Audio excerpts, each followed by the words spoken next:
श्री स्वामी समर्थ सगळ्यांना. रातराणीचं झाड लावलं बघा एकदाचं.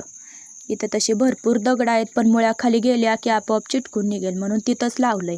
आणि गुरांना वैरण पण टाकली. गुरांचा वैरणीचा टाईम झाला होता म्हणून त्यांना खायला पण टाकलं.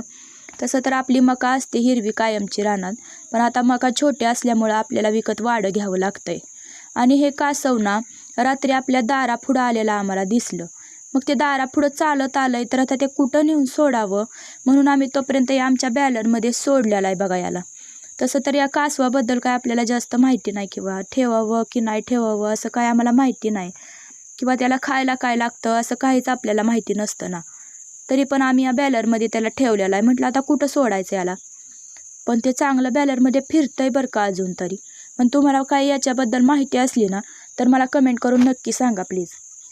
उद्या मार्गशीर्ष महिन्यातला दुसरा गुरुवार आहे म्हणून अंगण आजच स्वच्छ करून घेतलं. अंगणात पाण्याचा सडा मारला आणि सगळीकडे स्वच्छ झाडू मारून घेतला. उद्या पूजा मांडायला जास्त उशीर होऊ नये म्हणून म्हटलं आज अंगण स्वच्छ करून ठेवलं ना की तेवढीच उद्या कामाला मदत होईल, एखादं काम आपलं हलकं होईल नाही का. म्हणून अंगण आजच स्वच्छ करून घेतलंय. आणि संध्याकाळच्या वेळेला रानातून मस्त अशी ताजी ताजी कोथिंबीर आणली. चला तर मग